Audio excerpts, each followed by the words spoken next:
नमस्कार दोस्तों, स्वागत है आपका स्टडी फॉर सिविल सर्विसेज में। यदि स्टडी फॉर सिविल सर्विसेज के छात्र हैं तो ये वाला टेलीग्राम जरूर ज्वाइन करके रखिए। यूट्यूब चैनल में हमारे साथ है तो भी ये वाला टेलीग्राम ज्वाइन करना बहुत ज्यादा जरूरी है। सारे नोटिफिकेशन, सारे अपडेट, सारे मोस्ट इंपोर्टेंट पिक्स, सारा रिवीजन सब कुछ यहाँ पे बताया जाता है।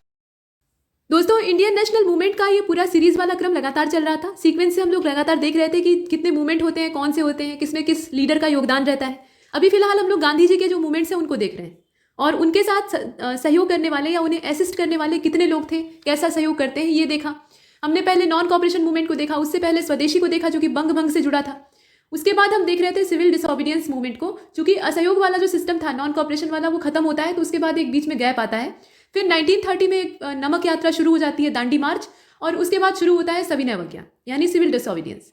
तो सिविल डिसोबीडियंस को भी लोगों ने हाथों हाथ लिया। इसमें महिलाओं की भी भागीदारी थी और महिलाओं की जो भागीदारी है उसे आप यहाँ भी देख रहे हैं।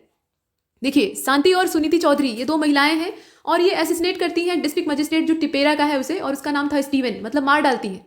तो ये हिंसक रूप अख्तियार कर लेती हैं। पहले की जो यहाँ पे सीता सावित्री महिलाएं थी वो दुर्गा का रूप अख्तियार करके उतर आती हैं और their action mark the entry of women in revolutionary movement में तो एंट्री पहले से ही थी। आप देखेंगे कि स्वदेशी से ही चल रहा है छिटपुट, और जो नॉन कॉपरेशन मूवमेंट था वहाँ आगे बढ़ भी जाता है इनका रोल, लेकिन ये रिवॉल्यूशनरी जो मूवमेंट है ये पहली बार दिखाई देता है और ये बड़ी चीज़ है। इसके बाद सेठ अचल सिंह का नाम आता है। तो ये हम लोग असल में देख क्या रहे हैं, सिविल डिसोबीडियंस मूवमेंट को तो देख ही रहे हैं, उसके आसपास की जो घटनाएं हैं उसको भी देख रहे हैं। ऐसा नहीं है कि सिर्फ हमारा जो फोकस है वो जो सिविल डिसोबीडियंस है उसी पर है, क्योंकि इसमें बीच में ब्रेक आता है। मतलब 1930 में ये स्टार्ट होता है, जो दांडी मार्च है वो कंप्लीट होता है। उसके बाद फिर वहाँ पे नमक कानून गांधी जी तोड़ते हैं और उसके साथ साथ उनकी गिरफ्तारी वगैरह होती है। फिर ये जो सविनय अवज्ञा है ये शुरू हो जाता है। अब ये चीज़ें चल रही होती है। 1931 में गांधी इरविन पैक्ट होता है, समझौता होता है, और वहाँ पे पैचअप का प्रयास किया जाता है। कहने का मतलब कि ब्रिटिश सरकार जो थी उसके साथ कांग्रेस बातचीत की कोशिश करती है। उसके बाद राउंड टेबल कॉन्फ्रेंस में गांधी जी की भागीदारी होती है। जो सेकेंड वाला राउंड टेबल कॉन्फ्रेंस था उसमें कांग्रेस हिस्सा लेने के लिए राजी हो जाती है। गांधी जी यहाँ रिप्रेजेंटेटिव बन के जाते हैं, लेकिन वहाँ से खाली हाथ लौटते हैं, कुछ भी इनके पास नहीं रहता है। मतलब सरकार इनकी एक भी मांग पर ध्यान नहीं देती है, कोई निष्कर्ष नहीं निकलता है, तो ये बहिष्कार करके चले आते हैं। उसके बाद जो सविनय अवज्ञा इन्होंने गांधी इरविन पैक्ट के तहत रद्द कर दिया था, विड्रॉ कर दिया था, उसको एक बार फिर से मतलब एक तरह से रिवाइव करते हैं, उसे पुनर्जीवित करते हैं। लेकिन तब ये होता है कि जन भागीदारी इसके साथ बहुत ज़्यादा नहीं रहती है। जो बड़े बड़े उद्योगपति, इंडस्ट्रियलिस्ट थे वो यहाँ पे हाथ पीछे खींचने लगते हैं, या अन्य जो सामान्य जनता थी उनका भी भरोसा इस आंदोलन पर से उठने लगता है। तो अंत में कुल मिलाकर 1933 में एक बार फिर से गांधी जी को इसे खत्म करना पड़ता है और उसके बाद फिर छिटपुट घटनाएं ये मिक्स होकर चलती रहती। तो ये सब चीज़ें चल रही। उसके बाद सेठ अचल सिंह को आप देखेंगे तो ये नेशनलिस्ट लैंडलॉर्ड थे। ये आप ध्यान दीजिएगा कि ये नेशनलिस्ट भी थे और उसके साथ साथ लैंडलॉर्ड भी थे। दोनों बहुत बड़ी चीज़ होती है। पहले के लैंडलॉर्ड जो थे वो अंग्रेज़ों के तलवे चाटते थे ज़्यादातर। उसमें अगर आप देशभक्त हैं, राष्ट्रवादी हैं, तो ये बहुत विचित्र बात है और ऐसा था। और उसके बाद आप देखिए, finance the Gram Seva Sangh in Agra and remain indifferent to rights in area while strictly followed the policy of non violence. मतलब इनके द्वारा क्या किया गया, सेठ अचल सिंह के द्वारा, तो इन्होंने सांप्रदायिक दंगे जो थे, राइट्स थे, उनको समाप्त करने में बहुत मेजर रोल प्ले किया था अपना। और इसके साथ साथ जो आगरा का ग्राम सेवा संघ था उसमें इन्होंने अपना योगदान दिया था, मतलब डोनेशन दिया था, वित्त पोषण आप कह सकते हैं। और ये जो अहिंसा की नीति थी उसके कट्टर समर्थक थे, मतलब ये हिंसक नहीं थे। अच्छी बात है। इसके बाद शेख अब्दुल्ला को आप देखेंगे तो शेख अब्दुल्ला जो है ये मुस्लिम ग्रेजुएट थे। यहाँ आप इनके बारे में देख रहे हैं। ग्रेजुएशन उस समय बहुत बड़ी बात होती थी। जो बीए या बीएससी कर लेता था, बीए कर लेता था वही बहुत होता था। बीएससी और इस तरह की जो डिग्रियां होती थी वो तो नाम के साथ दर्ज हो जाती थी। मतलब आपने पुराने समय में, आज से 30-40 साल पहले या 50 साल पहले, अगर आपने बीएससी की डिग्री प्राप्त कर ली है या एमएससी कर लिया है, जैसी डिग्रियां उस समय साइंस की होती थी, तो वो एमएससी साहब और बीएससी साहब कहे जाते थे। ये ज़्यादा पुरानी बात नहीं है, वो 30 साल पहले की बात है। तो ये तो आज़ादी का दौर है और पीछे का है, तो उस समय ग्रेजुएशन ही बहुत बड़ी बात होती थी। तो ये ग्रेजुएट थे, इसलिए यहाँ लिखा हुआ है। और इनके बारे में अगर कहा जाए, देखिए यहाँ पे है ना शेख अब्दुल्ला के बारे में, started an agitation and attack the Srinagar jail on July 31, 1931 where 21 person were killed in police firing. मतलब यहाँ पे होता यह है कि पुलिस के साथ इनकी बहुत तगड़ी झड़प होती है और श्रीनगर जेल पर ये हमला बोल देते हैं। ये हिंसक हो जाते हैं, ये नॉन वायलेंस को नहीं फॉलो करते थे। ये मुस्लिम ग्रेजुएट थे और उपनिवेश के खिलाफ, यानी जो कॉलोनियल यहाँ पे रूल चल रहा था उसके विरुद्ध ये सशस्त्र विरोध का रास्ता अपना लेते हैं। और 31 जुलाई 1931 को क्या होता है वो आप देख ही रहे हैं कि श्रीनगर का जो प्रिजन है उस पर हमला कर देते हैं। वहाँ पे पुलिस फायरिंग होती है। पुलिस फायरिंग में करीब 21 जो बंदी हैं, वहाँ के जेल में रहने वाले कैदी थे, वो मारे जाते हैं। और इसके बाद पीएन बजाज जो है वो लीड करते हैं। एक यहाँ पे जो आंदोलन है वो खड़ा हो जाता है। मतलब ये जम्मू हिंदू मेहमान विरोधी संगठन था, जिससे कि इनका गहन संपर्क दिखाई देता है। कहने का मतलब ये है कि शेख अब्दुल्ला जो थे ये पूरी तरह से हिंसक रवैया अपना लिए थे और इनका भी पूरा प्लान वही था कि औपनिवेशिक शासन यानी जो कॉलोनियल रूल है उसको दूर किया जाए। और इसके लिए पीएन बजाज की जो यहाँ पे संगठन या संस्था थी जिसको कि हिंदू मेहमान विरोधी संगठन कहा जाता था, उससे भी ये जुड़े हुए थे। इसके बाद आगे चलते हैं।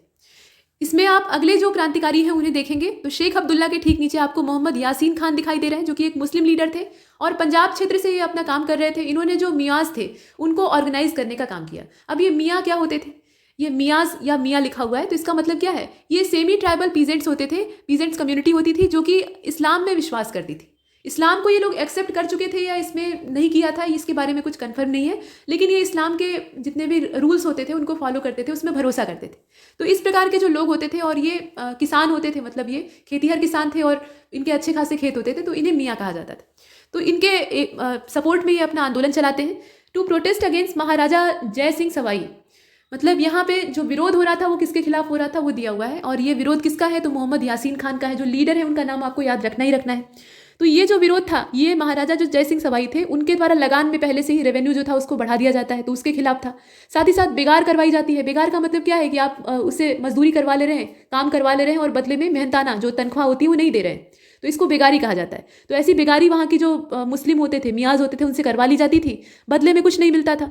उसके बाद आप देखें तो जंगल में जो शिकार होते थे उस पर भी इन्होंने पूरी तरह से टोटली बैन कर दिया था। तो ये सब जो बातें थी इनसे उग्र होकर ये मोहम्मद यासीन खान जो है ये मुस्लिमों को इकट्ठा करते हैं और इनके खिलाफ विरोध कर देते हैं। मतलब विरोध किसके खिलाफ था? ये अंग्रेजों के खिलाफ नहीं था, ये वहाँ के राजा जो जय सिंह सवाई थे उनके खिलाफ था। इसके बाद आगे चलते, यहाँ पर KM अशरफ का नाम आता है। यहाँ आप देख रहे हैं who became India's first Marxist historian. ये भारत के पहले मार्क्सिस्ट हिस्टोरियन बने, ये बड़ी बात है, तो इसको ध्यान दीजिएगा। Was associated with the movement, और इनका भी पूरा इस जो यहाँ पे आंदोलन चल रहा है, मतलब सिविल डिसोबीडियंस वाला क्रम चल रहा है, उससे एसोसिएशन था। इसके बाद पंडित मदन मोहन मालवीय को आप देखेंगे तो Pandit Madan Mohan Malaviya who was the upholder of Gandhian policies since 1920s began to drift away with the launch of Harijan campaign by Gandhi ji. He started a breakaway Congress nationalist party. मतलब यहाँ पर आप देखें कि मदन मोहन मालवीय शुरू में कांग्रेस के सपोर्ट में थे, ये कांग्रेस के साथ थे और इनके भी जो विचार थे वो काफ़ी हद तक जो स्वदेशी और स्वराज वाला कॉन्सेप्ट था उससे जुड़े हुए थे।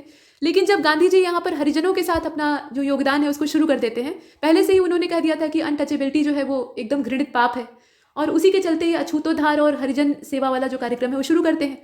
तो इनका जो ये हरिजन कैंपेन था उससे ये नाराज हो जाते हैं और अपने हाथ पीछे खींच लेते हैं। ये कट्टर ब्राह्मणवादी थे, ये इनकी सबसे बड़ी खराबी थी, और इनके अंदर सारे गुण ही गुण हैं, पॉलिसीज़ हैं और जितनी है वो सब क्वालिटी हैं, कोई इसमें जो है ये डीमेरिट नहीं दिखाई देता है। लेकिन डीमेरिट एकमात्र है कि ये जातिवादी थे, मतलब ये ब्राह्मण जो जाति थी उसको सपोर्ट करते थे और ये जो अछूत या हरिजन थे उनके फेवर में नहीं रहते थे और हिंदू धर्म को कट्टरता से पालन करते थे। मतलब यहाँ पे इनका जो सांप्रदायिक सद्भाव वाला विचार है वो नहीं था। तो कुल मिलाकर ये गांधी जी के अगेंस्ट हो जाते हैं और उसके बाद कांग्रेस से किनारा कस लेते हैं। मतलब एक कांग्रेस जो राष्ट्रवादी दल है उसका गठन कर लेते हैं, और राष्ट्रवाद का मतलब इनके हिसाब से हिंदू राष्ट्रवाद से था। इसके बाद आगे चलें तो अगला जो इसमें क्रम दिखाई देता है उसमें और भी नाम जुड़ जाते हैं, जैसे कि सत्यमूर्ति हैं और भूला भाई देसाई हैं। सत्यमूर्ति और भूला भाई देसाई, इसके अलावा MA अंसारी हैं, BC रॉय हैं। अब ये लोग क्या कर रहे थे तो इनके बारे में अगर आप देखें तो इन सभी ने अपने अपना जो क्षेत्र इनका था जहाँ से इन्होंने अपना लीड करने का काम किया था, वहाँ से जो सिविल डिसोबीडियंस मूवमेंट था उसको काफ़ी ज़्यादा प्रोपेगेट करने का ये काम करते हैं, उसे पॉपुलराइज करने का काम करते हैं, उसमें इनका काफ़ी बड़ा रोल रहता है। इसके बाद नीचे और भी नाम है, जयप्रकाश नारायण आपको दिखाई दे रहे हैं, अच्युत पटवर्धन है, यूसुफ यहाँ नीचे आपको यूसुफ मेहराली दिखाई दे रहे हैं, अशोक मेहता है, इसके अलावा मीनू मसानी है। ये लोग कौन थे? ये जितने भी यहाँ पे नेता आपको दिख रहे हैं ये किस प्रकार के व्यक्ति हैं? तो जयप्रकाश नारायण, अच्युत पटवर्धन, यूसुफ मेहराली, इसके अलावा अशोक मेहता, मीनू मसानी, ये जितने भी यहाँ पे व्यक्ति हैं इन सभी का ऐसा मानना था कि कांग्रेस जो है ये लेफ्टिस्ट के साथ जब जुड़ जाएगी, मतलब लेफ्ट विंग जो है उसके साथ कांग्रेस को जुड़ना चाहिए, और लेफ्ट विंग जब कांग्रेस के साथ आ जाएगी तो आंदोलन और स्मूथली चल सकता है और इसका जो लक्ष्य है वो जल्दी पूरा हो सकता है। क्योंकि कांग्रेस की जो पॉलिसीज़ हैं वो पूरी नहीं है, मतलब पर्याप्त नहीं है, अच्छी तो है इसमें कोई डाउट नहीं है, लेकिन उसके अंदर अभी सफिशिएंसी नहीं है। सफिशिएंट वो तब हो जाएगी जब उसके अंदर लेफ्ट विंग जो है वो इन्वॉल्व हो जाएगा। और लेफ्ट विंग था किसका? तो ये इन लोगों का था, लेफ्ट विंग के तौर पर यही लोग जुड़ते। ऐसा होता नहीं है और उसके बाद ये कांग्रेस से अलग होकर एक पार्टी बनाते हैं। इसके बाद संपूर्णानंद के बारे में दिया है, इसको आप देख लीजिए। तो संपूर्णानंद फार्मुलेटेड अ टेंसिटिव सोशलिस्ट प्रोग्राम। ये जो प्रोग्राम है ये इनके द्वारा फॉर्म किया जाता है या इसका फार्मूला दिया जाता है, मतलब आप इसे विस्तृत समाजवादी कार्यक्रम कह सकते हैं। और 1934 में जो कांग्रेस का सोशलिस्ट धड़ा है या ग्रुप है, मतलब इसे आप सोशलिस्ट ग्रुप ही कहेंगे तो ज़्यादा सही रहेगा, इसे स्टार्ट किया जाता है। मतलब ये पहले तो रूपरेखा देते हैं ना, ड्राफ्ट तैयार करते हैं, और उसके बाद 1934 में ये समाजवादी दल को शुरू कर देते हैं। उसके बाद नरेंद्र देव जो है ये संपूर्णानंद का जो कांग्रेस समाजवादी दल था उसको अपना सपोर्ट देते हैं और उसमें समर्थन देते हैं। ये सब चीज़ें दिखाई देती हैं। इसके बाद आगे चले तो ये जो लेफ्टिस्ट विचारधारा है ये पहले से ही दिखाई दे रही है, और उसके बाद संपूर्णानंद के द्वारा यहाँ पे समाजवादी पार्टी जो है मतलब कांग्रेस सोशलिस्ट पार्टी उसका गठन हो ही जाता है 1934 में। इसके नीचे आप यहाँ पे KF नरीमन का नाम देखें और यूसुफ मेहर अली इनका पूरा नाम था, lead the Congress youth wing. इन्होंने कांग्रेस की जो युवा वाहिनी थी यानी यूथ विंग थी उसको लीड करने का, उसे नेतृत्व देने का काम किया था। And later emerge as socialist leader, और बाद में ये जो सोशलिस्ट लीडर हैं उनके साथ मर्ज हो जाते हैं। मतलब इनकी विचारधारा बहुत समय तक कांग्रेस के जो दिग्गज लोग हैं, मतलब वयोवृद्ध और जाने माने वकील और बुद्धिजीवी प्रकार के लोग हैं, उनके साथ बहुत समय तक तालमेल नहीं बिठा पाती। क्योंकि ये युवा हैं और युवाओं का खून गर्म होता है, जोश की कोई कमी नहीं रहती है, और इतना जब जुनून और जोश रहता है तो वो धीरे धीरे काम करना ही नहीं चाहेंगे, उन्हें तत्काल रिजल्ट चाहिए, और उसके लिए समाजवादी जो गतिविधियां होती हैं वो बहुत ज़्यादा इन्हें अट्रैक्ट करती हैं और अंत में ये उसी तरफ झुक जाते हैं। इसके बाद आगे चलें तो स्वामी गोविंदानंद का नाम दिखाई दे रहा है, lead the movement in Karachi and Sindh, जो पश्चिमोत्तर वाला हिस्सा था भारत का, अभी तो पाकिस्तान में चला गया, तो कराची और सिंध से ये मूवमेंट को लीड कर रहे थे। इसके बाद NV गाडगिल का नाम आता है, तो NV Gadgil with it socialist learning, यहाँ पे आप नीचे देखिए, led support to the temple entry movement in 1929। Temple entry movement जो था ये 1929 में ये इनके सहयोग से शुरू होता है, हालांकि ये पहले से चलता है। देखिए मंदिर प्रवेश आंदोलन ये दक्षिण भारत में बहुत सक्रिय थे। दक्षिण भारत के जो मंदिर होते थे, साउथ इंडियन जितने भी टेम्पल होते थे, उसमें जो अछूत होते थे, कहने के तौर पे अछूत, लोगों के घोषित किए हुए अछूत थे, और हरिजन टाइप के लोग होते थे या कुछ विशेष जातियां होती थी, उनको ना तो ईश्वर की मूर्ति का स्पर्श करने की परमिशन होती थी, ना ही वो मंदिर में कदम रख सकते थे। मंदिर को बाहर से ही प्रणाम कर सकते थे, लेकिन अंदर नहीं जा सकते थे। अंदर जाते थे तो लोग पीट पीट कर अधमरा कर देते थे या जातिगत बहिष्कार हो जाता था। बहुत तरह का बुरा बर्ताव होता था। जो सामान्य आम कुआं होता था जहाँ से सभी लोग पानी निकाल कर पीते थे, उससे पानी नहीं ले सकते थे, ऐसी इनकी कंडीशन थी। और बहुत बड़ा बड़ा भेदभाव होता था, कोई इन्हें टच कर ले या गलती से किसी को स्पर्श कर ले तो उसके बाद इनकी बहुत बुरी गत होती थी। वो आदमी जाकर नहाता था और अपना शुद्धिकरण करवाता था, और ये जो व्यक्ति होते थे जिन्हें कि अछूत कहा जाता था, चांडाल कहा जाता था, ये इन्हें मार मार कर फिर गाँव से बाहर निकाल दिया जाता था या मार ही डालते थे। तो ये सब चीज़ें बहुत भेदभाव वाली थी, और उसी के अगेंस्ट ये शुरू करते हैं अपना जो यहाँ टेम्पल एंट्री मूवमेंट है 1929 वाला, और establish friendly ties with the non ब्राह्मण, यहाँ सत्यशोधक समाज जो नॉन ब्राह्मण था उसके साथ ये अपना फ्रेंडली टाई बनाते हैं। कहने का मतलब ये है कि सत्यशोधक समाज ये पहले से ही इसी दिशा में काम कर रहा था और इसी क्षेत्र में, तो उसके साथ ये क्या करते हैं, गठबंधन कर लेते हैं, मतलब बातचीत और जो मित्रवत व्यवहार है वो करते हैं, और कुल मिलाकर इन दोनों का साझा प्रयास यहाँ काम करता है। और सत्यशोधक समाज के रिप्रेजेंटेशन के बारे में अगर देखा जाए तो केशव राव, यहाँ पे आप नीचे देख रहे हैं, केशव राव जेठे के नेतृत्व में ये जो पूना वाला इलाका था वहाँ से ये चल रहा था पहले ही, तो सत्यशोधक समाज ये गैर ब्राह्मण था और उसके ये सपोर्ट में आ जाते हैं, तो मैत्रीपूर्ण समझौता था। उसके बाद आप BR अम्बेडकर को देखेंगे। अब यहाँ पर आप देखिए कि जातिवादी जो परंपराएं हैं उनके विरोध के लिए लोगों की आवाज़ें उठ रही हैं। पहले सिर्फ हिंदू और मुस्लिम हो रहा था, लेकिन अभी जाति वाला मुद्दा भी इसमें जो है तूल पकड़ रहा है, और अंग्रेज यही चाहते थे कि जाति और धर्म के आधार पर भारत को बांट दिया जाए, या भारतीयों की जो एकता है जिसकी बदौलत वो आंदोलन खड़ा करते हैं उसको कम से कम हम तोड़ सके। तो इसके लिए इसे मतलब जितनी भी अंग्रेज सरकारें आती हैं या जितने भी वायसराय या गवर्नर जनरल आते हैं वो इसे और बढ़ावा देने का काम करते हैं। फिलहाल आगे चलते हैं, तो यहाँ पे आप देखिए BR अम्बेडकर का नाम आता है, Baba Saheb, who was the leader of untouchable Mahars. यहाँ आप देखें तो जो महार जाति है, महार जाति से इनका खुद का ताल्लुक था, संबंध था, उससे ये संबंध रखते थे। अनटचेबल ये लोग होते थे, मतलब महार लोग कैसे होते थे, अछूत कहे जाते थे। ये भी किसी को स्पर्श नहीं कर सकते थे, इन्हें छुआ नहीं जा सकता था, अगर छुएंगे तो अपवित्र हो जाएंगे और 100 नरकों का जो परिणाम है वो भुगतना पड़ेगा, ऐसा लोगों का मानना था। सोचिए कितनी घृणित परंपराएं थी।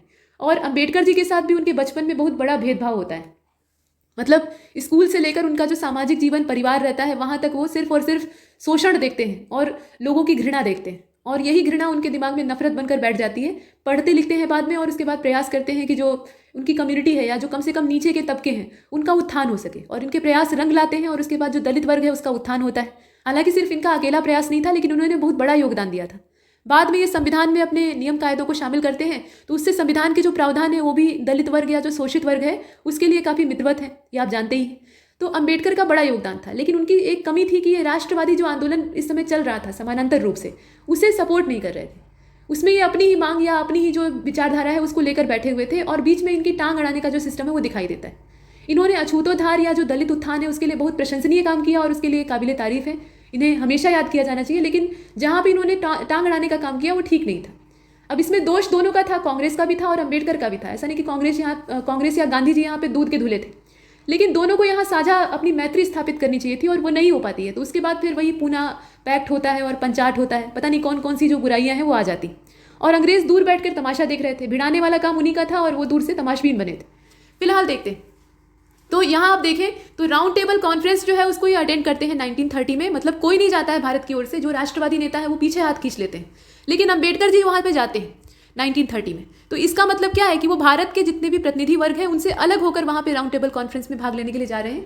इसके पीछे उनकी मंशा ये है कि वो दलितों के लिए कुछ अधिकार प्राप्त कर सकें या जो निम्न वर्ग है उसके अधिकारों के लिए लड़ सकें। तो मंशा तो बहुत अच्छी है, लेकिन यहाँ पर सबको एक साथ मिलकर एक राय होकर चलना चाहिए था, कांग्रेस को भी और भीमराव अम्बेडकर को भी। खैर, अब इसके बाद देखिए, however the Congress failed to win over the political agitation of the Mahars. मतलब इसके बारे में यहाँ जो महार जाति है उसके विषय में कहा जा रहा है कि कांग्रेस जो है ये अम्बेडकर के नेतृत्व में चल रहे राजनीतिक आंदोलन को अपने पक्ष में करने में पहले तो फेल हो जाती है और अंत में उन्हें अम्बेडकर के साथ समझौता करना पड़ता है, शांति बहाल करने के लिए समझौता करना पड़ता है कि भाई हम आपकी मांगों को मानते हैं। क्योंकि अंग्रेज यहाँ पर एक और चीज़ करने पर तुले हुए थे, जो पहले उन्होंने सांप्रदायिक निर्वाचन वाला सिस्टम शुरू किया था 1909 में मर्ले मिंटो के द्वारा, उसको वो 1932 तक आते आते और ज़्यादा इन्हेंस करना चाहते थे। कहने का मतलब ये कि उसमें दलितों को भी एक पृथक निर्वाचन देना चाहते थे और कांग्रेस जानती थी कि अगर दलितों को हम पृथक निर्वाचन दिलवा देंगे तो इसका मतलब ये होगा कि यहाँ एक और बंटवारे की नींव पड़ जाएगी, पहले ही एक विभाजन की दरार तैयार हो गई। तो ऐसे में ये नहीं होना चाहिए, अधिकार मिलने चाहिए, लेकिन देश का जो पूरा व्यक्तिगत हित है वो एक साथ होना चाहिए। मतलब जब आप देश के तले आते हैं तो वहाँ ब्राह्मण, क्षत्रिय, वैश्य या शूद्र ये जातियाँ रही नहीं जाती, इनको आप दूर करके राष्ट्रवाद की भावना से प्रेरित होकर देश की आज़ादी के लिए योगदान करिए, ये आवश्यक है। तो दोनों की गलतियां थी, दोनों की अपनी अच्छाइयां थी और उन पर अब डिस्कस नहीं करेंगे, यहाँ सबके विचार अलग अलग होते हैं, लेकिन जो सत्य था वो मैंने कहा। इसके बाद आगे चलते हैं।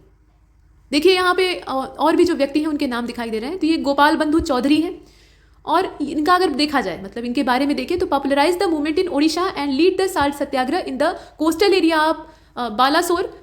यहाँ आप नीचे क्षेत्रों के नाम देख लीजिए, रेड इंक से नहीं दिखाई दे रहा था। बालासोर, कटक एंड पुरी डिस्ट्रिक्ट, जो ओडिशा वाला क्षेत्र है वहाँ पे बालासोर और कटक तथा पुरी डिस्ट्रिक्ट जो है वहाँ से ये नमक सत्याग्रह का पूरा समर्थन कर रहे थे। तो गांधी जी दांडी मार्च करते हैं, उसके बाद नमक कानून तोड़ते हैं और उसके बाद एक जैसे सिस्टम जैसा निकल पड़ता है या लोग देखा देखी काम करते हैं, तो अलग अलग स्थानों पर वही क्रिया दोहराई जाती है। क्योंकि नमक कर बहुत टेढ़ी चीज़ थी, सरकार ने पूरी साल्ट टैक्स लगा के लोगों को बांधने का प्रयास किया था। नमक जैसी चीज़ जो कि ईश्वर की देन है, गांधी जी का ऐसा कहना था, और लोगों की मूलभूत आवश्यकता है। आप बिना चीनी का, बिना मिठाई का भोजन कर सकते हैं, लेकिन बिना नमक का अगर आपको भोजन दिया जाए आप कर पाएंगे? कभी नहीं कर पाएंगे, बहुत दिक्कत होगी। जो कर लेते हैं वो अपने आप में बहुत बड़े साधु और सन्यासी हैं। खैर, तो नमक जो है वो सबकी बेसिक रिक्वायरमेंट है और ये खेतों में नहीं पैदा होता, ये तो समुद्र से ही निकलता है और सरकार इस पर अपना कंट्रोल करके और नमक का जो टैक्स है वो वसूलने का काम कर रही है। तो ये सरासर अन्याय है और इसीलिए जगह जगह पर जहाँ जहाँ भी समुद्र की अवस्थिति या इस प्रकार का सिस्टम होता है वहाँ पे नमक कानून को तोड़ने वाला सिलसिला शुरू हो जाता है। ये दक्षिण भारत में भी चलता है, तो वही आप देख रहे हैं। इसके बाद नीचे आप और भी चीज़ें देखिए, जैसे कि तरुण राम फुक्कन का नाम आता है, अच्छा नाम है। तरुण राम फुक्कन है और एनसी बारदलोई है।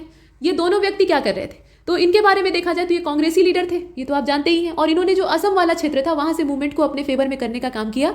लेकिन अगर आधिकारिक तौर पे या ऑफिशियल तरीके से देखा जाए तो जो वन सत्याग्रह है उसको प्रारंभ करने से इनकार कर दिया। मतलब ऐसा नहीं था कि ये वन सत्याग्रह जो वहाँ पे चल रहा था उसको सपोर्ट कर रहे थे, क्योंकि वन सत्याग्रह वहाँ पहले असम वाले क्षेत्र में सक्रिय था और जितने लीडर वहाँ पे इन्वॉल्व होते थे, मतलब अपने आंदोलन को बढ़ाना चाहते थे, वो वन सत्याग्रह में जुड़ते जाते थे, उसे सपोर्ट करते थे ताकि वहाँ के लोग इन्हें सपोर्ट करें। ये सहयोग प्राप्त करने का तरीका था। लेकिन इन्होंने वो क्षेत्र अपनाया, वो क्षेत्र अख्तियार किया और वहाँ से आंदोलन फैलाने का काम किया, परंतु वन सत्याग्रह को नहीं अपनाया। इसके बाद जदुनंदन शर्मा को आप नीचे देख रहे हैं। तो जदुनंदन शर्मा की अगर बात की जाए तो एक्टिवेटेड द किसान सभा मूवमेंट इन गया डिस्ट्रिक्ट ऑफ बिहार। ये किसान सभा मूवमेंट को खड़ा करने वाले व्यक्ति थे और गया डिस्ट्रिक्ट जो बिहार का है वहाँ से इन्होंने अपना काम शुरू किया था।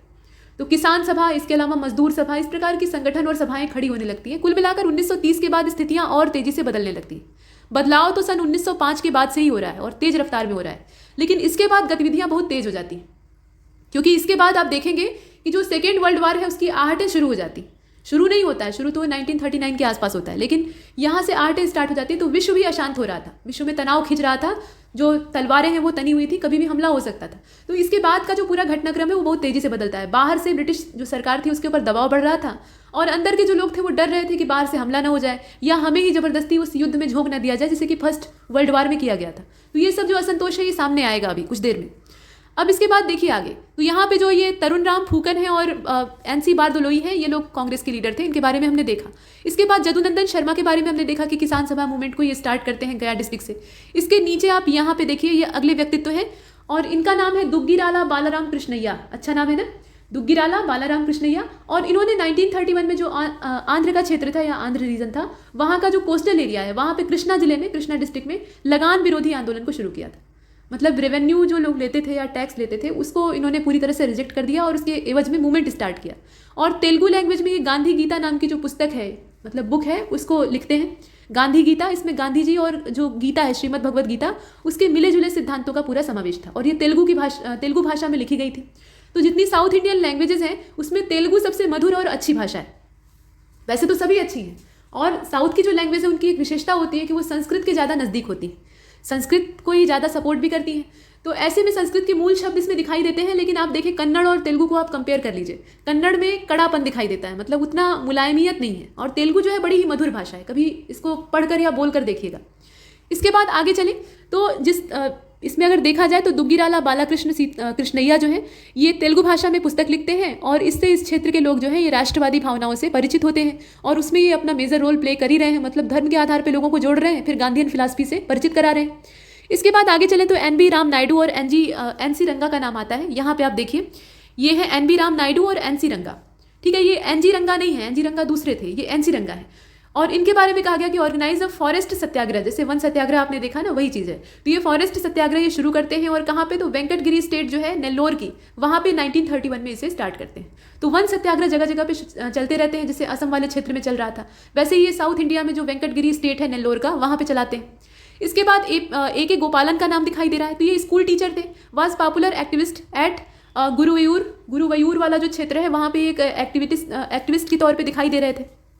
मतलब ये भी सक्रिय भूमिका इस पूरे क्रियाकलाप चल रहा था या मूवमेंट चल रहा था उसमें निभा रहे थे, और ये स्कूल टीचर थे।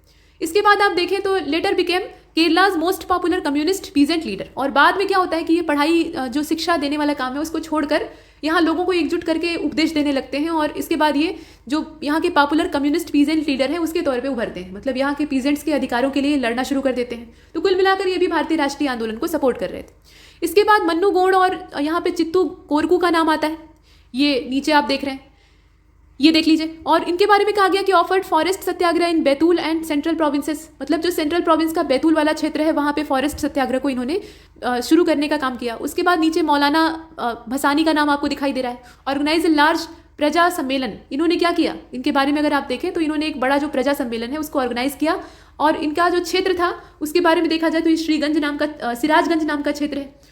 और इन्होंने abolition of zamindari and reduction in debits, इसकी मांग की थी। इनकी डिमांड पे ध्यान दीजिएगा, इनकी डिमांड क्या थी। उसके बाद नीचे और भी नाम आप देखिए, मौलाना भसानी के नीचे यहाँ आप देखें तो बी.टी. रणदवे और देश पांडे का नाम आता है। मतलब बी.टी. रणदवे हैं और एस.बी. देश पांडे हैं। तो इनका जो रीजन है वो मुंबई वाला है, ठीक है, मुंबई वाले क्षेत्र से ये सक्रिय थे। और बम्बई का जो पूरा रीजन था, अब्दुल हलीम वाला, सोमनाथ लाहिरी इसमें इन्वॉल्व थे, रानन सेन थे, कलकत्ता के प्रमुख साम्यवादी क्रांतिकारी, ये जो नाम यहाँ पे आप देख रहे हैं ये सब इसमें इन्वॉल्व होते हैं। मतलब बी.टी. दवे और एस.बी. देश पांडे, इनके नाम से भी आप समझ रहे हैं मराठी हैं, महाराष्ट्री हैं। तो यहाँ पे ये बम्बई क्षेत्र से, इसके अलावा कुछ जो है ये कलकत्ता के साम्यवादी यहाँ क्रांतिकारी हैं जो कि आपको दिखाई दे रहे हैं, मतलब कम्युनिस्ट हैं। और ये जितने भी हैं कलकत्ता और बम्बई वाले, इन्होंने मजदूर हड़ताल जो होती है उनको ऑर्गेनाइज कराने का काम किया। इसके अलावा बेबी कार्निक, मणिबेन कारा, रजनी मुखर्जी, निहारेंदु दत्त, ये सभी मेन लीडर के तौर पे दिखाई देते हैं, जिन्होंने कि इंडस्ट्रियल जो सेक्टर है वहाँ पे अपनी एक्टिविटीज़ को स्टार्ट किया। तो अलग अलग क्षेत्रों में अपना योगदान ये लोग दे रहे हैं। जो किसानों के साथ है वो किसानों को सपोर्ट कर रहा है, उनको लेकर आंदोलन को चला रहा है। कुछ लोग जो है वो इंडस्ट्रियल क्षेत्र में है तो वहाँ से अपना काम कर रहे हैं। तो यहाँ अपना अपना क्षेत्र चुनकर लोगों ने अपनी भागीदारी सुनिश्चित कर ली थी। इसके बाद आप एम.एन. राय को देखिए। तो एम.एन. राय ये लास्ट में आपको दिखाई देंगे, यहाँ पर नहीं दिख रहे हैं, यहाँ देखिएगा। तो एम.एन. रॉय जो है और इनके फॉलोअर्स, मतलब ये अकेले नहीं थे, यहाँ पे इनके फॉलोअर्स भी इनके साथ थे, मतलब ये नेता टाइप के आदमी थे। तो इन्होंने अपने जितने भी फॉलोअर्स थे उनके साथ समाजवादी विचारधारा को लोकप्रिय बनाने की दिशा में काफ़ी मेन अपना रोल प्ले किया था। और अवध वाला जो क्षेत्र था, अवध रीजन का मतलब आज का जो अयोध्या है वो नहीं, अवध काफ़ी बड़ा था और उसकी उस समय की कैपिटल लखनऊ हुआ करती थी। तो अवध में कर अदायगी के विरुद्ध इन्होंने अपना जो मूवमेंट है उसको स्टार्ट किया था। वही सब दिया हुआ है, मतलब नो टैक्स कैंपेन जो है वो स्टार्ट होता है, और ये जितना भी सोशलिस्ट आइडियाज़ हैं उनको पॉपुलराइज करने का काम करते हैं। तो ये चीज़ें हमने देखी। अब इसके बाद जो अगला इसमें सीक्वेंस स्टार्ट होता है वो है क्विट इंडिया मूवमेंट, यानी भारत छोड़ो आंदोलन। हमने देखा कि नॉन कॉपरेशन मूवमेंट चलता है, उससे पहले स्वदेशी चलता है, बीच बीच में छोटे छोटे न जाने कितने चलते हैं, उनकी कोई गिनती ही नहीं है। उसके बाद जो बड़े मूवमेंट के तौर पे सामने आता है वो सिविल डिसोबीडियंस है। उसके बाद फिर ये दिखाई देता है कि गांधी इरविन पैक्ट होता है, सब वहीं ठंडा हो जाता है, फिर एक बार खड़ा होता है। लेकिन 1933 तक आते आते स्थितियाँ ऐसी बिगड़ जाती हैं कि लोग इस सिविल डिसोबीडियंस को एकदम से मतलब इससे हाथ पीछे खींच लेते हैं और उसके बाद गांधी जी से यहीं पर विड्रॉ कर देते हैं अंतिम रूप से। उसके बाद उनका व्यक्तिगत सत्याग्रह, अनशन, आमरण अनशन वगैरह शुरू हो जाता है। बीच में बहुत सारी गतिविधियां होती हैं, इसमें जो उग्र राष्ट्रवाद है वो भी सक्रिय हो जाता है। भिन्न भिन्न स्थानों पर जो सोशलिस्ट पार्टीज हैं उनका गठन होता है, कम्युनिस्टों की विचारधारा सामने आती है। इसके बाद आप देखेंगे कि क्रमशः 2 अधिवेशन होते हैं, त्रिपुरी और हरिपुरा कांग्रेस का सेशन होता है और उसमें सुभाष चंद्र बोस विजयी होते हैं। वहाँ पे मतभेद सामने आता है और सुभाष चंद्र बोस फिर अलग हो जाते हैं कांग्रेस से। वहाँ पे फॉरवर्ड ब्लॉक नाम की जो नई पार्टी है वो डेवलप होती है। उसके बाद सुभाष चंद्र बोस वहाँ से भारत से फिर बाहर का रास्ता ले लेते हैं और वो बाहर से फिर भारत को सपोर्ट कर रहे थे, अपने देश की आज़ादी में योगदान दे रहे थे। आज़ाद हिंद फौज को ये पुनर्जीवित करते हैं, गठित तो पहले से ही थी लेकिन फिर से उठाकर खड़ा करते हैं और उसे एक नया जुनून देते हैं, नया उत्साह देते हैं। तो कुल मिलाकर वो जर्मनी और जापान से सपोर्ट लेकर अपना काम कर रहे थे और इधर गांधी जी का जो आंदोलन था वो भी रंग पकड़ रहा था। लेकिन समस्या ये थी कि बहुत तरह की मतभेद जो है वो सामने आ गए थे। मतलब आप देख लीजिए कि 1940, ये तो क्विट इंडिया मूवमेंट है, 1942 की बात है। 1940 की बात करें तो उस समय स्पष्ट रूप से पाकिस्तान की मांग की जाती है। 1905 की जो मन में दबी हुई बात थी वो एकदम से सामने आती है 1940 में। पाकिस्तान शब्द का उल्लेख किया जाता है चौधरी रहमत अली के द्वारा और पाकिस्तान की मांग की जाती है। तो अब ये क्लियर हो जाता है कि यहाँ अलग राज्य चाहिए और मोहम्मद अली जिन्ना इसे पूरी तरह से सपोर्ट कर रहे थे। उनकी अपनी महत्वाकांक्षा थी, उन्हें धर्म से कोई मतलब ही नहीं था, न ही वो मुस्लिमों के शुभचिंतक थे और हिंदुओं के विरोधी थे, ऐसा कुछ नहीं था। सिर्फ वो ये चाहते थे कि उनको अपना एक लीडरशिप वाला क्षेत्र मिले, मतलब वो खुद सर्वे सर्वा बने और वो भारत में रह के संभव नहीं था। तो इसलिए उन्होंने क्या किया, एक अलग देश बनाने के लिए पूरा अपना जोर लगा दिया और अंत में वो सफल होते हैं। अंग्रेजों का उन्हें पूरा पूरा समर्थन रहता है। तो ये सब चीज़ें अब यहाँ पर स्थितियाँ ऐसी बिगड़ जाती हैं कि 1940 तक आते आते एक तो विश्व युद्ध का खतरा सिर पर आ जाता है, ऊपर से देश के अंदर इतनी कलह हो रही है, घर के अंदर झगड़ा चल रहा है, बाहर से लोग हमला बोल रहे हैं। तो घर को टूटते हुए कितना समय लगेगा, देर नहीं लगेगी। तो अब यह आवश्यक हो गया था कि कोई बड़ा कदम उठाया जाए, मतलब ऐसे काम नहीं चलेगा। संविधान की मांग पहले से ही चल रही है, आप देख रहे हैं कि नेहरू रिपोर्ट में की गई थी। उसके बाद फिर तरह तरह की जो संस्थाएं हैं वो अपने अपने प्रस्ताव लाती हैं। क्रिप्स मिशन आता है और क्रिप्स मिशन से पहले अगस्त प्रस्ताव आता है। तो ये सब चीज़ें चलती रहती हैं। उसके बाद जब कांग्रेस एकदम से थक हार जाती है, चारों ओर से कोई आशा की किरण नहीं दिख रही है, तो गांधी जी ने अंत में कहा कि भाई करो या मरो, मतलब अब कोई रास्ता हमारे पास नहीं है, हमें हथियार उठाना ही होगा। हथियार उठाने का मतलब यह है कि अपनी कमर कस लेनी होगी और चाहे जो रास्ता अख्तियार करना पड़े, अब देश की आज़ादी में एकदम से अपनी जी जान झोंकनी होगी। और इसमें समाज के हर वर्ग से मुझे सहयोग की अपेक्षा है और इसमें करो या मरो की स्थिति इसलिए है क्योंकि या तो देश की आज़ादी का संघर्ष करते हुए हम शहीद हो जाएंगे यानी मर जाएंगे, और नहीं तो हम इसे कर लेंगे यानी इसे सफलता इसमें जो सफलता वाला सिस्टम है उसको प्राप्त कर लेंगे और अंत में ये सफल होता है। तो ये चीज़ें हम देखेंगे। जैसे कि पीछे हमने देखा कि गांधीयन जितने भी मूवमेंट है उसमें मेन जो मास्टरमाइंड है वो गांधी जी का है, तो यहाँ भी यही है और इन्होंने पूरा ये ऑल आउट जो कैंपेन है इसको स्टार्ट किया और इसका एकमात्र पर्पस था कि compel Britishers withdraw from India, मतलब पूरी जो ब्रिटिश कम्युनिटी थी या जो ब्रिटिश यहाँ पे सरकार थी उसको भारत से विदड्रॉ करना, भारत से निकाल फेंकना, जड़ से उखाड़ देना, यही एकमात्र समाधान था और इसको यहाँ पे अपनाया जाता है। अब इसके बाद आप देखें कि after the failure of Cripps mission, Cripps प्रस्ताव जो है वो असफल हो जाता है। आता है 1942 में, ये भी 1942 में आता है लेकिन ये मार्च में आता है और इसमें बहुत सारे जो प्रावधान होते हैं वो कांग्रेस को एक्सेप्ट नहीं होते हैं। तो यहाँ जवाहरलाल नेहरू भी इसकी निंदा करते हैं। कुल मिलाकर 1942 में जब मार्च में आता है तो लोग इससे एकदम से असंतुष्ट हो जाते हैं और कांग्रेस अब ये फैसला लेती है कि भाई अब अंतिम युद्ध का समय आ गया है। तो अगस्त में फिर ये लॉन्च होता है क्विट इंडिया मूवमेंट, जिसे कि आप यहाँ पर देख रहे हैं। अब इसके बाद होता क्या है, तो क्रिप्स मिशन की यहाँ पे वापसी हो जाती है। उसके बाद at the historic August meeting at Gwalior tank in Bombay, ये जो अगस्त क्रांति मैदान के नाम से वर्तमान में जाना जाता है, उस समय इसे ग्वालियर टैंक मैदान कहा जाता था, ये मुंबई में है, ठीक है। तो बॉम्बे का ये जो ग्वालियर टैंक मैदान था, यहाँ से गांधी जी ने एक बड़ा जनसमूह जो था उसके सामने भाषण दिया, ऐतिहासिक भाषण था और उसमें उन्होंने कहा कि अब वो समय आ गया है कि हम देश की आज़ादी के यज्ञ में अपनी अपनी आहुतियाँ डालें और इसमें हर देशवासी का अपना कर्तव्य है। बस एक ही चीज़ है कि अगर मेरे ऊपर भरोसा हो और देश की आज़ादी के लिए आप कटिबद्ध हो, अंत तक प्रयास कर सकते हो, तभी अपना सब कुछ छोड़कर इसमें आइएगा, नहीं तो आप स्वतंत्र हैं, अपने घर पर बैठकर आराम से खा सकते हैं, कोई दिक्कत नहीं। तो गांधी जी ने ऐसा कहा जैसे उन्होंने पीछे से देखा था कि जो असहयोग वाला सिस्टम है उसमें सब लोग अपना छोड़कर, नौकरी वगैरह छोड़कर या रोजगार छोड़कर आ गए हैं और उसके बाद उसके लिए गांधी जी को दोषी ठहरा दिया कि आपकी वजह से हम सब छोड़े और आप जो है आंदोलन ही छोड़ रहे हैं। तो ऐसी कंडीशन यहाँ न क्रिएट हो, इसलिए गांधी जी ने कहा कि आप अंत तक लड़ सकते हैं, तभी अपना सब कुछ छोड़कर यहाँ आइएगा। कुल मिलाकर ये आंदोलन स्टार्ट होता है। डू और डाई का जो मंत्र है वो इसमें सामने आता है।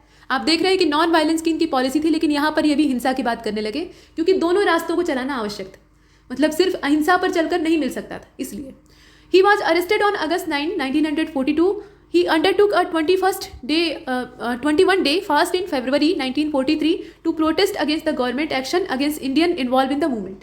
कहने का मतलब यह है कि गांधी जी और गांधी जी के साथ जितने भी बड़े बड़े उस समय के दिग्गज लीडर होते हैं वो सब अरेस्ट कर लिए जाते हैं। जैसे ही ये आंदोलन लॉन्च होता है, मतलब 8 को लॉन्च होता है और 9 से इसका क्रियाकलाप शुरू होने वाला था, तो उसी दिन जितने भी बड़े बड़े लीडर्स होते हैं उनको सरकार अरेस्ट करवा लेती है, इसलिए कि आंदोलन कमज़ोर पड़ जाए। क्योंकि लीडर ही नहीं रहेंगे तो नेतृत्व कौन देगा, और नेतृत्व नहीं मिलेगा तो ये जो जनसमूह है ये बिखर जाएगा। लेकिन ऐसा नहीं होता है। पिछली बार सरकार ने यही पैंतरा बदला था और जो सरकार की चालें होती हैं वो सफल हो जाती हैं। मतलब बड़े बड़े लीडर जो हैं वो अरेस्ट कर लिए जाते हैं, तो उसके बाद ये दिशाविहीन हो जाता है। लेकिन क्विट इंडिया मूवमेंट में वो बात नहीं थी। यहाँ पर हर भारतीय को आज़ादी की कीमत समझ में आ गई थी और हर व्यक्ति ये चाहता था कि देश आज़ाद हो और अंग्रेज़ यहाँ से जाएँ।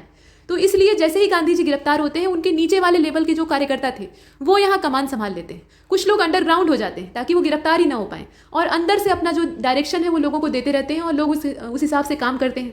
मतलब गली कूचे बच्चे जो वृद्ध लोग थे वहाँ तक ये पूरा मूवमेंट फैल जाता है। इसमें आप देखेंगे कि स्थानीय जो लोकल गवर्नमेंट है उनकी इस्टेब्लिशमेंट हो जाती है। जगह जगह झंडा फहरा दिया जाता है, तिरंगा, और तिरंगा फहरा के वहाँ पे अपनी सरकार स्थापित कर ली जाती है। बलियाँ है, तामलुक वाला क्षेत्र है, सतारा है, इस प्रकार से।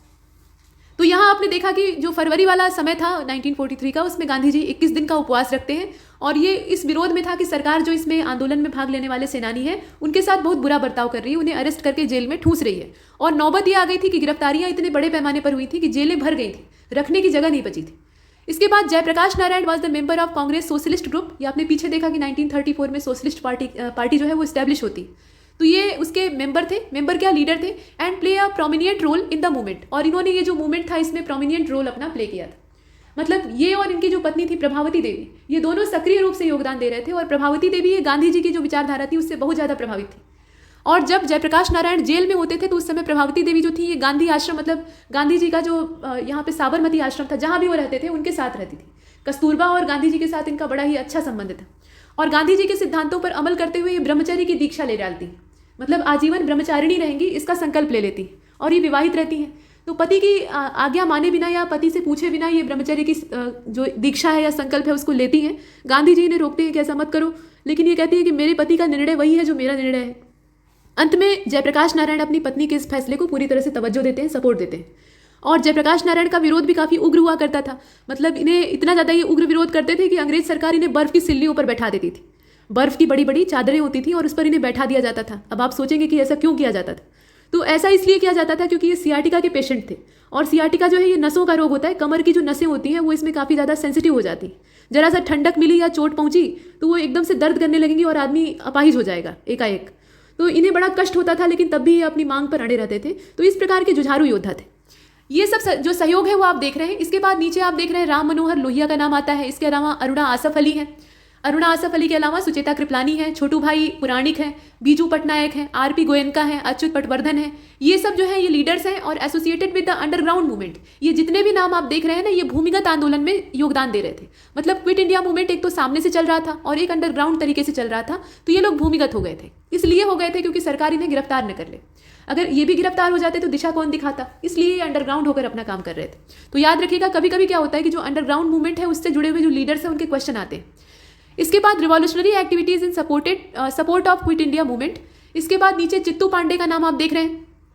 तो चित्तू पांडे ये बलिया क्षेत्र से थे और ये अपने आप को गांधीयन या गांधीवादी कहते थे, लेकिन इनका जो तरीका था वो काफ़ी उग्र था। और ये एक जो पैरेलल गवर्नमेंट, जो समानांतर सरकारें आप सुनते हैं, उसको इस्टेब्लिश करते हैं बलिया क्षेत्र से। यूपी का जो बलिया है, बलिया जिला है, वहाँ पे ये पुलिस स्टेशन या जितनी भी सरकारी इमारतें होती हैं उस पर धावा बोलकर अपने जो समर्थक रहते हैं उनके साथ कब्जा कर लेते हैं। और जितनी भी सरकारी इमारतें होती हैं वहाँ से यूनियन जैक को उतार कर ये तिरंगा फहरा देते हैं। बहुत बड़ी बात होती है। तो ऐसे ऐसे देशभक्त थे। बलिया में इनका पूरा एक जो अपनी सरकार है वो स्थापित हो जाती है। उसी प्रकार से सतारा में भी होता है। सतारा क्षेत्र में भी जो लोकल गवर्नमेंट है वो इस्टेब्लिश होती है और सबसे लंबे समय तक वहीं रहती भी है। इसके बाद उषा मेहता को आप देख रहे हैं। तो उषा मेहता जो है ये एक्टिवली सपोर्ट कर रही थी इस पूरे मूवमेंट को, और ये एक इंपॉर्टेंट मेंबर थी। मतलब यहाँ पे एक स्मॉल ग्रुप चलता था जो कि कांग्रेस रेडियो का संचालन करता था। रेडियो का बड़ा मेजर रोल होता है। आप जानते हैं, जैसे आप मीडिया से जुड़े हैं या जो न्यूज़ चैनल है उन्हें देखते हैं तो आपको नए नए समाचार मिलते रहते हैं। समाचार में ब्रेकिंग न्यूज़ आती है तो जो ताज़ा तरीन घटना है वो आप जानते हैं। पहले के समय में ऐसा कुछ टीवी वगैरह तो था नहीं, तो यहाँ पे रेडियो से ही सारा काम होता था। तो रेडियो से संदेश प्रचारित होते थे और यहाँ कांग्रेस का अपना रेडियो था, तो ये अंडरग्राउंड होकर रेडियो वाला काम करती थी। मतलब सरकार इन्हें पकड़ न पाए और रेडियो से ये संदेश को प्रचारित करते, मतलब एक आदमी से दूसरे आदमी तक जो सूचना का आदान प्रदान है वो हो सकता था। इसके बाद जवाहरलाल नेहरू को आप देखेंगे तो Jawaharlal Nehru initially supported the arc moderates who were opposed to Gandhi's plan, but later he moved the Quit India resolution on August, यहाँ आप नीचे देख रहे हैं 8, 1942। कहने का मतलब ये है कि ये जो जवाहरलाल नेहरू का सपोर्ट था ये शुरुआत में नहीं था, पहले ये मॉडरेट्स के साथ उतने घुले मिले नहीं थे, मतलब इनकी विचारधारा बीच में वैरी करती थी। ये एकदम से उग्रपंथी भी नहीं थे और एकदम से उदारवादी भी नहीं थे, ये बीच के थे, क्योंकि ये पढ़े लिखे थे और जब शिक्षा कोई भी इंसान प्राप्त करता है तो वो एकदम से कोई जिधर अंगुली दिखा दिया उधर ही भागता नहीं है, वो अपनी बुद्धि का भी इस्तेमाल करता है। तो यहाँ गांधी जी की बातों से ये ताल्लुक तो रखते थे लेकिन एकदम गांधी जी के जो बताए हुए रास्ते थे उस पर नहीं चलते थे, ये दोनों के बीच का बैलेंस बना कर रखते थे। तो शुरुआत में ये एकदम से आंदोलन में नहीं रहते हैं, लेकिन बाद में ये भी एकदम पूरी तरह से इसमें जी जान से जुट जाते हैं और उसके बाद इन्हें भी गिरफ्तार किया जाता है। तो उसी गिरफ्तारी की अवधि में इन्होंने जो डिस्कवरी ऑफ इंडिया नाम की पुस्तक है, भारत की खोज, उसको लिखा था। उसमें अहमदनगर का जो किला है, जेल है, मतलब उसी को जेल की तरह से यूज़ किया गया था, वहाँ से इन्होंने इसे लिखा था। तो ये हमने देखा। अब इसके बाद आगे चले तो यहाँ पे सुमति मोरारजी का नाम दिखाई देता है। तो इन्होंने क्या किया, अच्युत पटवर्धन को हेल्प किया इन हिज अंडरग्राउंड एक्टिविटीज़, मतलब इनकी जो भूमिगत गतिविधियां थी उसमें ये सपोर्ट करते थे। असल में कुछ जो लीडर्स थे वो अंडरग्राउंड हो जाते थे और कुछ उन्हें बाहर से सपोर्ट देते थे, तो ये उस प्रकार के थे। She letter become India's leading women industrialist, और ये बाद में जो सुमति मोरारजी हैं ये बाद में वुमेन्स की लीडर बन जाती हैं, मतलब इंडस्ट्रियल जो वुमेन है उनके क्षेत्र में ये लीड करती। इसके बाद नीचे आपको रास बिहारी बोस का नाम दिखाई दे रहा है, ये है, और ये रिवॉल्यूशनरी एक्टिविस्ट थे, मतलब ये सक्रिय योगदान देते थे जो रिवॉल्यूशनरी एक्टिविटीज़ होती थी, क्रांतिकारी इनका रवैया होता था। और was elected the president of Indian independence league, मतलब इंडियन इंडिपेंडेंस लीग के ये प्रेसिडेंट इलेक्ट होते हैं फॉर्म इन मार्च 1942, जिसका फॉर्मेशन होता है मार्च 1942 में, और इन जून 1942, मतलब फॉर्मेशन कब हुआ था, इसकी स्थापना होती है मार्च 1942 में, और ये प्रेसिडेंट कब चुने जाते हैं तो वो डेट दी हुई है जून 1942। दोनों तारीखों को आपको याद रखना है। He was living in Japan since 1915 as a fugitive, मतलब ये एक निर्वासित जीवन बिता रहे थे या निर्वासन का जीवन बिता रहे थे जापान में, वहाँ पे ये निवास कर रहे थे। और वहीं पर इन्होंने ये जो आज़ाद हिंद फौज है, मतलब इंडियन इंडिपेंडेंस लीग कहा जाता था उसको, इस समय ये आर्मी नहीं थी, लीग के रूप में सामने आती है, तो उस समय ये उसे सपोर्ट कर रहे थे और उसके प्रेसिडेंट बनते हैं। इसके बाद mobilise Indian soldiers taken as a prisoner of war by the Japanese forces, मतलब यहाँ पे चूंकि विश्व युद्ध का पूरा सिस्टम था तो ब्रिटेन की ओर से भारतीय सेना नायक जो थे या सैनिक जो थे वो लड़ते थे, तो यहाँ जापान की फौजों ने इन्हें अरेस्ट कर लिया था। मतलब जितने भी सोल्जर्स वहाँ पे इंडियंस थे उनको ब्रिटेन की ओर से लड़ने या मित्र राष्ट्रों की ओर से लड़ने की वजह से जापान का पूरा विरोध दिखाई दे रहा था। और after the British was defeated in south east Asia, मतलब जब यहाँ पे होता यह है कि जो सोल्जर्स हैं, इंडियन सोल्जर्स हैं और वो ब्रिटिशर्स की ओर से लड़ रहे थे, तो जब यहाँ पे ब्रिटिश आर्मी हार जाती है, उसकी पराजय हो जाती है साउथ ईस्ट एशिया में, तो जापानीज फोर्सेस के द्वारा ये सब प्रिजनर बन जाते हैं, मतलब इन्हें अरेस्ट कर लिया जाता है for an arm rebellion against the British colonial rule. और ये जितने भी यहाँ पर निर्वासित और कैद में डाले गए सैनिक थे उनको संगठित करके इन्होंने एक रिबिलियन का प्लान किया जो कि ब्रिटिश कॉलोनियल रूल के खिलाफ था। तो ये देश से बाहर रहते हुए, मतलब आप देख रहे हैं कि 1915 के बाद से ये देश से बाहर हो गए, तो उसके बाहर रहते हुए भी ये पूरी देश की आज़ादी को सपोर्ट कर रहे थे। इसके बाद कैप्टन मोहन सिंह, ये इंडियन सोल्जर्स थे, और इंडियन सोल्जर आपने देखा कि ये लोग ब्रिटेन की ओर से लड़ रहे थे और अंत में जब साउथ ईस्ट वाला पोर्शन जो था वहाँ पे ब्रिटेन की हार होती है तो जापान का वर्चस्व हावी हो जाता है, जापान इन्हें अरेस्ट कर लेता है, तो ये उन्हीं में से एक थे। Fighting on behalf of British was taken as prisoner of war by Japanese, he was persuaded by Japanese army officer to work with Japanese for India's freedom. अब इन्होंने क्या किया, थोड़ी सी कूटनीति से काम लिया। इन्होंने जापान के जो अधिकारी थे, मतलब जापानी सेना के जो अधिकारी थे, कैप्टन मोहन सिंह के बारे में कहा जा रहा है, इन्होंने जापानी सेना के अधिकारियों को ये समझाने का प्रयास किया कि हम लोग जापान के विरोधी नहीं हैं और न जर्मनी का हमें विरोध करना है, हम लोग तो एक मोहरे हैं और हम लोग ब्रिटिश सरकार के द्वारा यूज़ किए जा रहे हैं, मतलब सरकार ने जिधर हमें लगा दिया उधर से हम काम कर रहे हैं, तो आप हमें हमारे देश की आज़ादी दिलाने में सपोर्ट कीजिए और बदले में हम आपको सहयोग करेंगे, ऐसे बात होती।